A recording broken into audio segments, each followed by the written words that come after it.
That new house was too much for Tiny. Sure, it was a good house for haunting. It was cold and damp and drafty.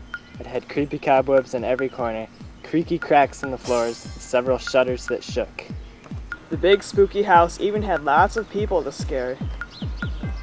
Boo! Did you hear something? Something like a mouse? Beluga. Please pass the salt.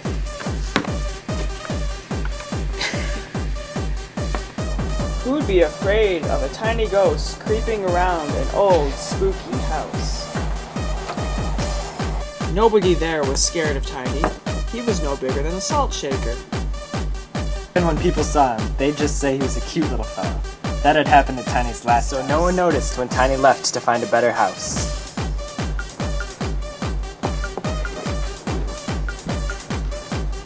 Tiny looked through town all morning.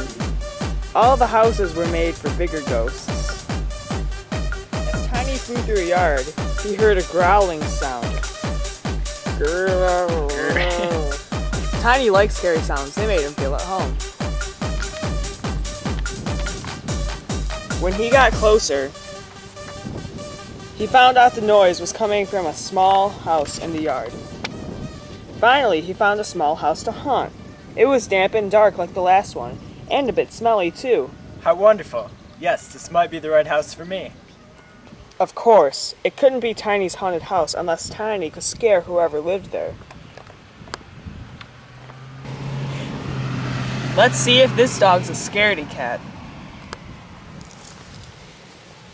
Tiny waved his arms and made the scariest face he knew how to make. The lazy dog just looked up and yawned. Then he went back to sleep. This house is not for me, Tiny muttered. Tiny looked around some more. He wondered what the perfect place for him would be. I guess I need a spooky place that's small, said Tiny. And some tiny folks to scare. Tiny had no idea where to look for a place like that. He flew through a park. There were some bees gathering around their hive. Everyone's afraid of beehives. That just might be the right place for me. Maybe Tiny would be big and scary to a teeny weeny bug. He tried his best to scare the bees there. Boo! When the bees saw Tiny inside their house, they were not very happy about it. They kicked him right out. Those bees weren't afraid of anything, but Tiny was very afraid of them. This house is not right for me. Tiny wandered around some more. He had no place to call his own haunted home.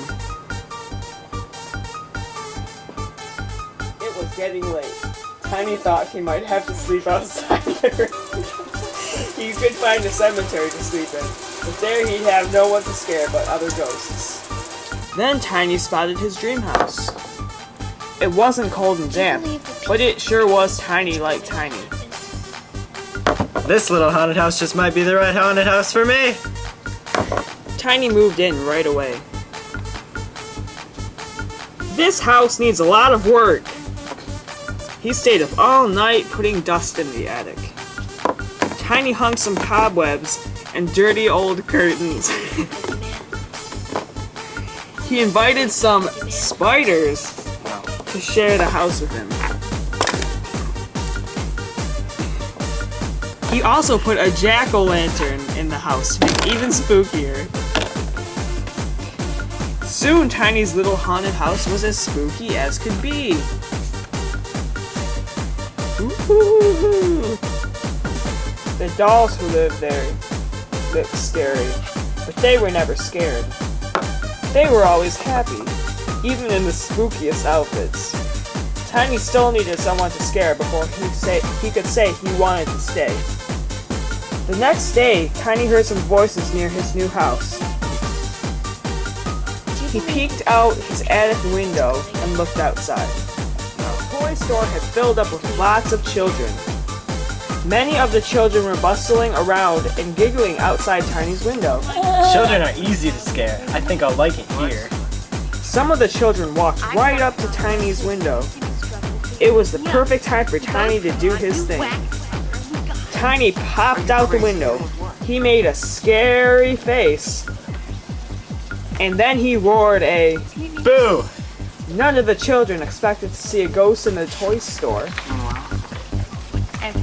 Whoa. The children shrieked. They were very surprised, and so was Tiny. They're afraid of me. Everyone at the store wanted to take a look at Tiny's spooky little haunted house. Every time they did, Tiny popped out. Tiny scared a lot of people that day.